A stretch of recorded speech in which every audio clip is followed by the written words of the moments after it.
নবনিযুক্ত জেলা সভাপতিকে সংবর্ধনা রামদেব সাহানিকে ঘিরে উৎসবে মুখর উত্তর দিনাজপুরের শ্রমিক সংগঠন তৃণমূল কংগ্রেসের শাখা সংগঠন আইএনটিটিইউসি বড়সড় রদবদলের জেরে উত্তর দিনাজপুর জেলা সভাপতির দায়িত্ব পেলেন রামদেব সাহানি। শনিবার সন্ধ্যায় দলনেত্রী মমতা বন্দ্যোপাধ্যায়ের অনুমোদনে প্রকাশিত এই নতুন দায়িত্বের ঘোষণা করা হয়। এতদিন এই পদে ছিলেন শেখর দাস।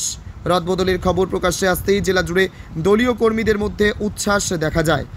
রবিবার কালিয়াগঞ্জের দলীয় কার্যালয়ে রামদেব সাহানিকে সংবর্ধনা জানাতে ভিড় জমান রায়গঞ্জ, কালিয়াগঞ্জ ও করণদিঘির শ্রমিক সংগঠনের নেতাকর্মীরা। উপস্থিত ছিলেন জেলা তৃণমূল সভাপতি কানাইয়ালাল আগরওয়াল সহ একাধিক বিশিষ্ট নেতৃবৃন্দ। উত্তরীয় পুষ্পস্তবক ও করতালির মাধ্যমে রামদেব সাহানিকে বরণ করে নেওয়া হয়। অনুষ্ঠানটি যেন পরিণত হয় এক আবেগঘন মিলন মেলায়। শ্রমিক সংগঠনের নেতৃবৃন্দের উপস্থিতিতে উৎসবের আবহে ভরে ওঠে কালিয়াগঞ্জ কার্যালয়। রামদেব সাহানি বর্তমানে উত্তর দিনাজপুর জেলা পরিষদের সদস্য। এছাড়াও দীর্ঘদিন ধরে তিনি কালিয়াগঞ্জ ব্লকের শ্রমিক সংগঠনের সভাপতি পদে সামলেছেন সফলভাবে। তার মাটির কাছাকাছি থেকে সংগঠন পরিচালনার অভিজ্ঞতায় তাকে এই গুরুত্বপূর্ণ পদে তুলে আনলো বলে দলীয় সূত্রে জানা গিয়েছে। রায়গঞ্জ ব্লক শ্রমিক নেতা শৈলেন রক্ষিত বলেন, আজ আমরা খুবই গর্বিত আমাদের প্রিয় নেতা রামদেব সাহানিকে এই সম্মানে ভূষিত করতে পেরে। তৃণমূল নেতৃত্বের মতে অভিজ্ঞতা ও উদ্যমের সম্মিলনে আইএনটিটিইউসি নতুন দিশা পাবে। আশা করা হচ্ছে রামদেব সাহানির নেতৃত্বে শ্রমিক সংগঠন আগামী দিনে আরও সুসংহতভাবে শ্রমজীবী মানুষের পাশে দাঁড়াবে এবং বিজেপির বিরুদ্ধে এক শক্তিশালী প্রতিরোধ গড়ে তুলবে। এবং সর্বভারতীয় সাধারণ সম্পাদক অভিষেক ব্যানার্জি যে এত বড় একটা দায়িত্ব দিয়েছেন, এই দায়িত্ব গুরুদায়িত্ব, এই গুরুদায়িত্ব পালন সবাইকে নিয়ে চলার আমার বার্তা থাকবে এবং সবার সঙ্গেই আমি চলবো এবং শ্রমিক সংগঠনটা উত্তর দিনাজপুরের যে জেলার যে শ্রমিক সংগঠনটা যেন আরও বিস্তার লাভ করে, এইটাই আমার প্রতিষ্ঠা থাকবে। এবং দেখেন না, সংবর্ধনা আজকে রায়গঞ্জ থেকে এসেছেন এবং কালিয়াগঞ্জের থেকে শ্রমিক সংগঠনে যারা যুক্ত ছিলেন তারাই সংবর্ধনা, ডালখোলা থেকে এসেছেন, করণদিঘি থেকে এসেছেন, তারা সংবর্ধনা দিয়েছেন। ওয়েলকাম জানাই এবং কি সবাইকে অভিনন্দন জানাই যে সবাই মিলেমিশে একটাই কাজ, আমাদের মানুষের পাশে দাঁড়ানো কাজ। 26-এর নির্বাচন কতটা চ্যালেঞ্জিং থাকবে? চ্যালেঞ্জ ব্যাপার নাই, যেখানে আমাদের নেত্রী আছে, জননেত্রী মাননীয় মুখ্যমন্ত্রী মমতা ব্যানার্জি যেভাবে নির্দেশ দিবেন সেভাবে আমরা কাজ করব এবং মানুষের পাশে থাকব। এটা আমি আগেও বললাম, এখনও বলছি যে মানুষের পাশে সবসময় আমরাই থাকি। লক্ষ্য এটাই আমার।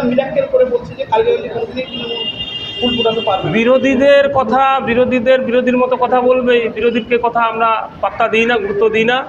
বিরোধীরা যখনই ভোট আসে তখনই তারা চলে আসে, যেমন পরিযায়ী পাখির মতন যখন চলে আসে। কিন্তু তৃণমূল দল, মাননীয় মুখ্যমন্ত্রী মমতা ব্যানার্জি সবার পাশে, সবার সাথে থাকে দিন রাত 24 ঘন্টা। এবং মাননীয় মুখ্যমন্ত্রীর যে আমরা কর্মী আছি সবাই কিন্তু 24 ঘন্টাই মানুষের পরিষেবা দিয়ে থাকি। তবু বিজেপি এখানে একটা ভোটের সময় পরিযায়ী পাখির মতন আসে, আবার চলে যায়, প্রতিশ্রুতির বন্যা বয়ে দেয়, আবার প্রতিশ্রুতির মতো একটাও কাজ করতে পারে না। কারণ আমরা 2024 সালে আমরা দেখেছি, 2024 সালের পর আজকে 25 সাল হতে চলেছে।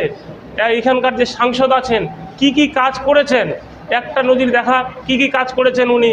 লোকসভায় যায় কি আমাদের কালিয়াগঞ্জের এবং এই জেলার জন্য কি কাজ করেছেন দেখি। আমাদের মাননীয় মুখ্যমন্ত্রী মমতা ব্যানার্জির এখানে পৌরসভার মধ্য দিয়ে, পঞ্চায়েতের মধ্য দিয়ে, পঞ্চায়েত সমিতির মধ্য দিয়ে, জেলা পরিষদের মধ্য দিয়ে কোটি টাকার কাজ হয়েছে। রাস্তাঘাট থেকে, পানীয় জল থেকে বিভিন্ন উন্নয়নমূলক কাজকর্ম হয়ে গেছে। তাই এই কাজের বার্তাটা সবাইকে নিয়ে বাড়ি বাড়ি যাব, বার্তা দিব যে মাননীয় মুখ্যমন্ত্রী মমতা ব্যানার্জি আপনাদের পাশে আছে, সর্বদাই পাশে থাকবে। এবং বিজেপি যে সবসময় একটা হিন্দু এবং মুসলিমের যে রাজনীতি করে সেটা বরাবরই করে থাকে, সেটাকে প্রত্যাখ্যান করতে হবে সবাইকে মিলে।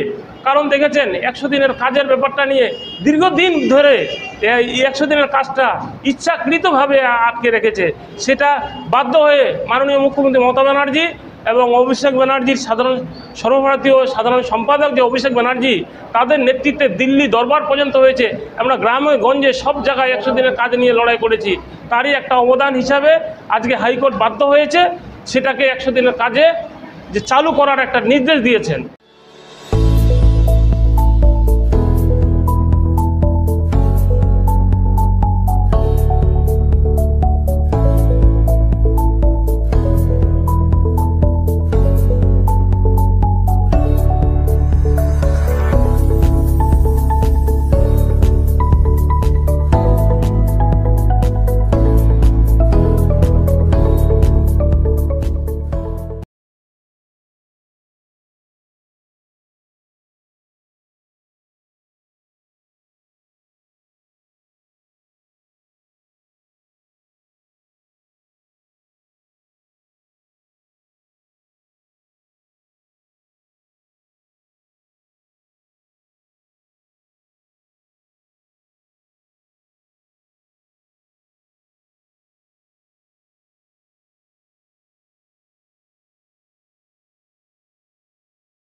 আমাদের কাছে আপনি পাবেন লেডিস ও জেন্টস ওয়্যারের এক্সক্লুসিভ কালেকশন।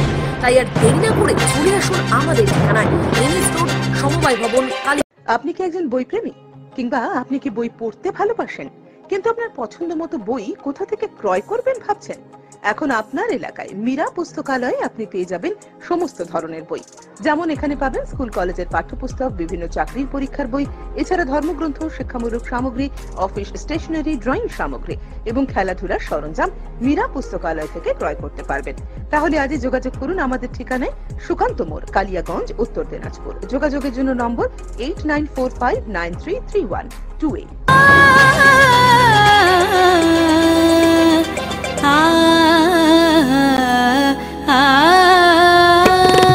স্নিগ্ধতার পরশে ঝলমলে আলোয় মেখে শুভমঙ্গল উৎসবে সাজবে আজ বধূ বেশে। বধূ কোন আলো লাগলো শিবম, প্রতি মুহূর্তের উৎসবের গয়না। শিবম জুয়েলারি হাউস, চিরদিনের।